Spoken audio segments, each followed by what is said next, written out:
اللهم صل على سيدنا محمد وعلى آل سيدنا محمد. Bismillahirrahmanirrahim. Alhamdulillahirrabbilalamin. Wassalatu wassalamu ala ashrafil anbiya wal mursalin Sayyidina Muhammadin wa ala alihi wa sahbihi ajma'in. Assalamualaikum warahmatullahi wabarakatuh. Auda penuntun, muslimin dan muslimat yang saya hormati sekalian. Umum mengetahui bahawa ibadah korban sangat dituntut untuk dilaksanakan oleh orang Islam yang mempunyai kemampuan. Pensyariatannya juga mempunyai hikmah yang besar dan di antaranya ialah untuk mendekatkan diri kepada Allah Ta'ala, melahirkan kesyukuran dengan nikmat yang diberikan, menggembirakan orang miskin dengan pemberian daging kurban di samping menambah amal kebajikan. Akhir-akhir ini dapat kita lihat akan kepekaan umat Islam di negara ini terhadap tuntutan ibadah kurban. Bilangan mereka yang melakukannya semakin ramai setiap kali datangnya Hari Raya Adha. Mereka bukan hanya melakukan ibadah kurban di dalam negeri, tetapi ada juga yang melakukannya di luar negeri. Antara faktor atau sebab mereka melakukan ibadah kurban di luar negeri ialah kerana harga binatang kurban yang lebih murah berbanding di dalam negeri, atau kerana terdapat ramainya bilangan fakir miskin di tempat itu dan sebagainya. Maka irsyad hukum kali ini akan menjelaskan mengenai hukum melakukan kurban di luar negeri serta hukum-hukum lain yang berkaitan dengannya. Auda penuntun sekalian, menurut pandangan para ulama, melakukan korban di luar negeri iaitu bukan di tempat orang berkorban itu berada adalah diharuskan. Sebagai gambaran melakukan korban di luar negeri yang diharuskan ini ialah seorang warga tempatan mahu melakukan ibadah korban di luar negeri, contohnya di Makkah, dengan membeli binatang seperti kambing dan sebagainya di tempat tersebut dan seterusnya binatang itu disembelih di sana. Jadi untuk melaksanakan ibadah kurban di luar negeri, contohnya di Makkah, orang yang hendak berkorban boleh melakukan salah satu dari dua cara berikut. Yang pertama, orang yang hendak berkorban itu sendiri boleh pergi ke Makkah atau ke negeri lain dan melakukan sendiri segala urusan korban dari awal pembelian binatang korban sehinggalah selesai penyembelihannya. Dan yang kedua, orang yang hendak berkorban itu boleh melantik wakil dan menyerahkan wang kepada wakil tadi untuk melaksanakan urusan yang dimaksudkan, iaitu untuk membeli binatang korban, menyembelih binatang korban, mengagihkan dagingnya dan sebagainya dengan menjaga syarat-syarat wakalah yakni perwakilan agar ibadat korban yang dikerjakan sah dan sempurna menurut syarak. Hukum wakalah atau melantik wakil dalam pelaksanaan ibadah kurban ini adalah harus. Auda penuntun sekalian, dalam perkara melakukan ibadah kurban di luar negeri, boleh timbul isu yang melibatkan hukum memindah daging kurban ke negeri lain. Hal ini terjadi kerana ada kalanya setelah berkorban di suatu negeri, sesetengah orang yang berkorban berhasrat untuk membawa daging binatang korban itu apabila dia kembali semula ke negerinya. Ada juga orang yang berkorban itu mewakilkan ibadah korbannya untuk disembelih di suatu negeri, contohnya Malaysia. Kemudian daging korban tersebut dibawa ke negeri yang lain, contohnya dibawa ke Thailand, Vietnam dan selainnya untuk diagihkan kepada fakir miskin di negeri-negeri tersebut. Ini bermakna seseorang itu memindahkan daging korban dari negeri tempat penyembelihannya ke negeri lain.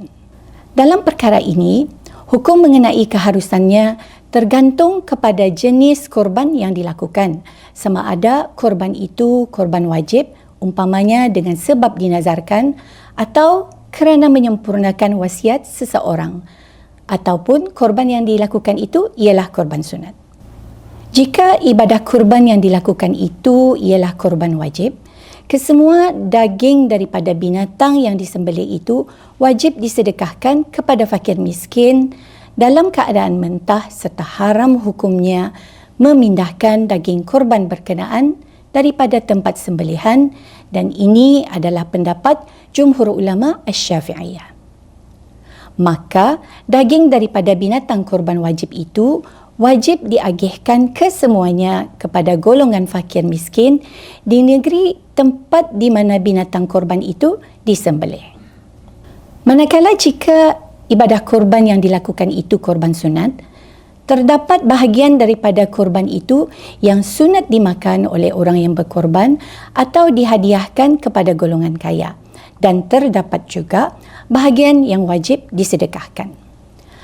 Dalam keadaan ini, hanya bahagian atau hak orang yang berkorban dan yang sunat dihadiahkan kepada golongan kaya yang harus dipindahkan ke negeri lain. Manakala bahagian yang wajib disedekahkan kepada fakir miskin wajib disedekahkan di tempat berkorban itu dan haram dipindahkan ke negeri lain. Sebagai gambarannya, seseorang menyembelih korban sunat untuk dirinya di suatu negeri dan disunatkan baginya membahagi daging binatang korban tersebut kepada 3 bahagian seperti berikut. Bahagian A iaitu 1/3 untuk disedekahkan kepada fakir miskin, dan wajib bagi orang yang berkorban itu untuk menyedekahkan sebahagian daripada daging korban sunat dalam keadaan mentah kepada fakir miskin untuk dimiliki oleh golongan ini. Kemudian bahagian B iaitu 1/3 untuk dirinya sendiri, dan disunatkan bagi orang yang berkorban memakan sebahagian daripada 1/3 sembelihan korban sunatnya sebagai mengambil berkat. Malahan afdal baginya memakan hati binatang korban tersebut kerana mengikut sunnah Rasulullah sallallahu alaihi wasallam. Kemudian bahagian C iaitu 1/3 untuk dihadiahkan kepada golongan kaya seperti ahli keluarga, saudara mara, sahabat handai dan seumpamanya dari kalangan orang Islam. Maka dari ketiga-tiga bahagian ini, hanya bahagian B iaitu bahagian atau hak orang yang berkorban dan bahagian C iaitu bahagian yang sunat dihadiahkan kepada golongan kaya yang harus dipindah ke negeri lain. Manakala bahagian A iaitu yang diperuntukkan untuk disedekahkan kepada fakir miskin, wajib disedekahkan dan diagihkan kepada fakir miskin di negeri tempat binatang korban itu disembelih dan haram dipindahkan ke negeri lain. Auda penuntun muslimin dan muslimat sekalian, selain dari hukum yang saya sebutkan tadi, perkara lain yang juga penting untuk diambil perhatian ialah berkenaan dengan niat berkorban, lebih-lebih lagi apabila melakukan ibadah korban di luar negeri. Seperti yang diketahui, niat merupakan syarat sah korban, dan niat korban sah dilakukan setelah masuk waktunya, iaitu dari terbit matahari dan kadar berlalu sembahyang sunat hari raya Adha dan 2 khutbahnya yang ringkas.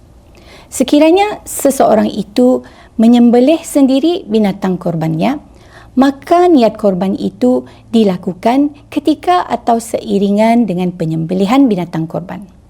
Bagaimanapun, harus juga mendahulukan niat korban itu sebelum menyembelih mengikut pendapat Al-Asah dengan syarat hendaklah dia berniat selepas ditetapkan atau ditentukan binatang korbannya, dan hendaklah dia berniat setelah masuk waktu berkorban. Sekiranya pula seseorang itu mewakilkan kepada individu lain untuk menyembelih binatang korbannya, maka memadai orang yang berkorban itu sahaja yang berniat, sekalipun wakilnya itu tidak berniat ketika menyembelih binatang korban. Walau bagaimanapun, adalah lebih baik bagi orang yang berwakil itu ketika menyerahkan korbannya untuk menyuruh wakilnya berniat bagi pihak dirinya ketika dia menyembelih binatang korban tersebut. Namun begitu, sekiranya orang yang berwakil iaitu orang yang hendak berkorban sudah menyerahkan perkara niat kepada wakilnya, maka memadai niat wakil tadi ketika menyembelih binatang korban, sekalipun penyembelihan korban tersebut dilaksanakan di luar negeri. Dan memadai juga jika niat itu dilakukan lebih awal sebelum sembelihan binatang korban itu dibuat, iaitu ketika orang yang berwakil iaitu orang yang berkorban menyerahkan wakalah yakni perwakilan kepada wakilnya, asalkan telah ditentukan binatang korban dan niat itu dilakukan setelah masuk waktu berkorban. Maka auda penonton sekalian, melakukan ibadah korban di luar negeri adalah diharuskan, iaitu dengan membeli binatang korban di suatu negeri dan seterusnya menyembelih binatang itu di tempat tersebut.